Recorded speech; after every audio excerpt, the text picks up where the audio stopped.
여러분, 내가 살던 조국을 떠나 다른 나라로 도피하게 되면 여러분들의 마음이 어떨까요? 그것도 가족과 헤어져서 홀로 떠나게 된다면 더 힘들겠죠. 또한 나를 죽이려는 수많은 사람들을 피해서 조국을 떠난다면 마음이 두렵고 떨리지 않겠습니까? 다윗은 사울왕이 군사 3천 명을 풀어 자신을 죽이려고 하자 조국 이스라엘을 떠나 블레셋으로 도피하였습니다. 그나마 가급적으로 가까운 나라를 택하였던 것이죠. 그런데 블레셋에 가도 문제였습니다. 그곳에서 간첩이나 음모를 품고 침투한 자로 취급될 수가 있었던 것입니다. 그래서 다윗이 택한 방법은 무엇이었죠? 미친 채 하는 것이었고 정신 이상자처럼 가장하였습니다. 자신이 위험인물로 인식되지 않고자 형편없는 자로 방심하도록 하였던 것입니다. 이토록 다윗은 위기였고 목숨을 부지하고자 이러한 짓까지 할 정도로 급박한 상황이었습니다. 그런데 이러한 위기와 환란 속에서 보인 다윗의 태도가 놀랍습니다. 자, 1절입니다. 큰 소리 읽겠습니다. 시작. 내가 여호와를 항상 송축하며 내 입술로 항상 주를 찬양하리이다. 아멘. 항상 하나님을 찬양합니다. 여러분, 다윗은 위기 속에서 급박한 상황 속에서도 찬양이 끊이지 않았습니다. 기쁠 때만 찬양하는 것이 아니라 환난과 고난 속에서도 하나님을 찬양하는 신앙인이 되어야 합니다.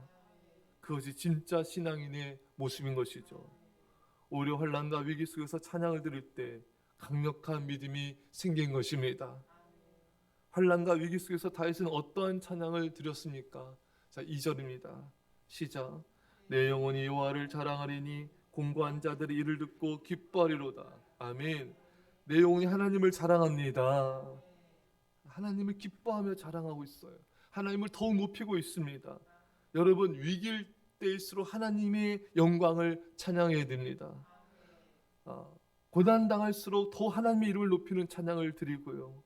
하나님의 뜻이 이루어지기를 간절히 소원하는 찬양을 드려야 됩니다. 그때 우리 안에 정말 담대한 믿음이 생기게 됩니다. 바울과 실라가 감옥에서 하나님을 찬양하며 기도할 때 기쁨이 충만했습니다. 담대해졌습니다. 감옥에서도 복음을 전파했습니다. 죽는 것도 두려워하지 않았습니다.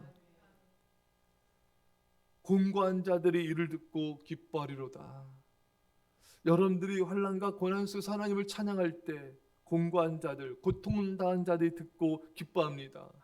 우리가 고난과 위기 속에서 믿음으로 찬양을 드리면은 힘들고 고통당한 자들이 우리 찬양의 그 소리를 듣고 힘을 내며 함께 하나님을 기뻐하게 된다는 것입니다. 그래, 나도 저렇게 고난 중에 찬양해야지. 나도 저렇게 환난 중에 믿음을 지키며 주님을 높여드려야지. 도전을 받고 힘을 얻고 기뻐하게 됩니다. 웨슬레가 미국 집회 후에 영국으로 돌아올 때 배가 큰 풍랑을 만나서 많은 사람들이 두려움과 공포에 떨었습니다. 그런데 모라비아 교도들은 너무나 평온하게 하나님을 찬양하는 모습을 보이는 거예요. 이 모습을 보면서 웨슬레가 충격을 받습니다. 저 사람들의 믿음은 도대체 어떤 믿음이길래 이 풍랑 속에서 저렇게 평안할 수 있고 담대할 수가 있단 말인가. 자신을 보면 또 부끄러워하고 회개하게 됐어요. 그리고 웨슬레가 변화되는데 큰 영향을 끼치게 되었습니다. 이 이후로 웨슬레의 믿음이 새로워지고 정말 전 세계 수많은 사람들을 구원하는 믿음의 사람으로 세워지게 되었던 것입니다. 여러분, 고난과 환난 중에서도 담대히 하나님을 의연하게 찬양하는 모습은 많은 사람들에게 믿음의 감동을 주게 됩니다. 주변의 많은 사람들로 믿음으로 승리하게 만듭니다. 우리는 그런 선한 영향력을 끼치는 믿음의 찬양과 믿음의 기도를 드릴 수 있기를 축원합니다. 오늘 본문에 나와 함께 여호와를 광대하시다며 함께 그 이름을 높이세. 여호와는 광대하십니다. 함께 그 이름을 높입시다. 여러분, 내가 고난과 환난 중에 있을지라도 하나님은 위대하십니다. 축복을 주시면 찬양하고 어려움과 위기를 당하면 원망불평 서운해한 자들이 참으로 많습니다. 이스라엘 백성들의 모습이며 오늘날 많은 교인들의 모습이기도 합니다. 하지만 어려움과 위기 속에서도 더욱 하나님의 위대하심을 찬양한 자들은 하나님은 그 사람들을 기뻐하시며 하나님 그런 자를 통한 놀라운 일들을 행하신 것입니다. 고난과 위기 속에서 슬퍼하거나 좌절하지 마시고 오히려 하나님의 위대하심을 찬양하십시오. 미국의 영적 대각성 부흥을 일으킨 조나단 에드워즈는 참으로 하나님의 신실한 목회자이자 신학자입니다.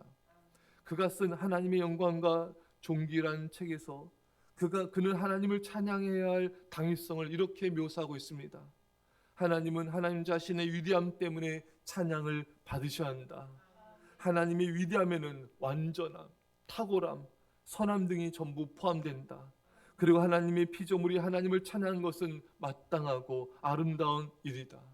찬양이야말로 가장 의롭고 이치에 맞는 것이기 때문이다. 여러분, 우리가 고난당할 때도 하나님은 위대하신 하나님이십니다. 우리에게 해결되지 않는 문제가 있을지라도 하나님은 위대하시며 위대하신 그 하나님은 찬양받기에 합당하신 분이신 것입니다.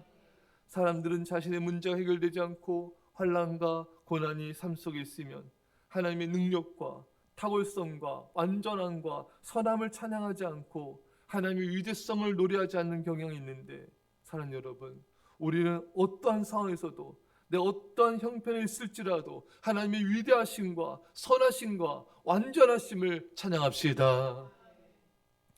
나와 함께 여호와를 강대하시다며 함께 그 이름을 높이세. 여러분, 하나님은요, 우리가요 함께 하나님을 높이며 찬양하길 원하십니다.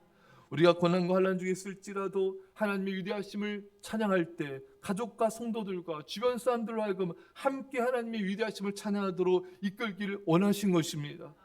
여러분을 통해 주변 사람들 가운데 찬양의 부흥이 일어나도록 기도하십시오. 그러려면 여러분들이 먼저 찬양자가 되셔야 돼요. 여러분들이 삶 속에서 끊임없이 하나님을 찬양해야 되며 고난과 위기 속에서 찬양해야 되며 언제나 하나님을 찬양한 자가 되셔야 됩니다. 그럼 여러분 주변 사람들 가운데 찬양형이 흘러갈 것입니다. 그리고 저들도 찬양의 예배자가 될 것입니다. 우리는 그런 자가 되어야 돼요. 계속해서 끊임없이 위기 속에서도 고난과 환난 속에서도 다윗처럼 기뻐하며 춤추며 하나님을 찬양하십시오. 그 하나님 사람들과 더불어 찬양하십시오. 찬양의 부흥을 일으키십시오. 하나님은 그런 자를 사랑하시고 축복하시며 다윗처럼 높여주실 것입니다. 사랑하는 성도 여러분, 찬양의 부흥이 일어나도록 기도합시다. 찬양의 부흥이 있도록 헌신합시다. 어떠한 고난과 환난이 있을지라도 내 안에 찬양의 부흥이 일어날지어다.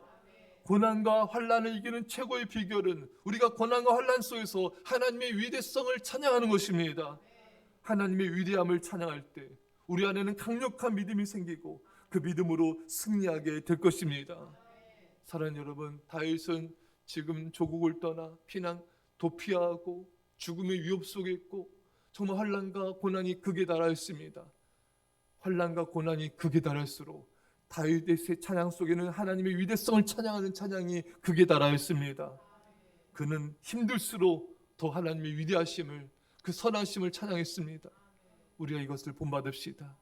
우리 안에 하나님의 그 위대하심과 그 사랑하심과 그 선함과 완전함을 더욱더 찬양함을 통하여서 나를 통하여 우리 예수 함께 이민족 열방 가운데 놀라운 찬양의 위대한 부흥이 일어날지어다. 이런 부흥 있게 간절히 축원합니다. 기도합시다.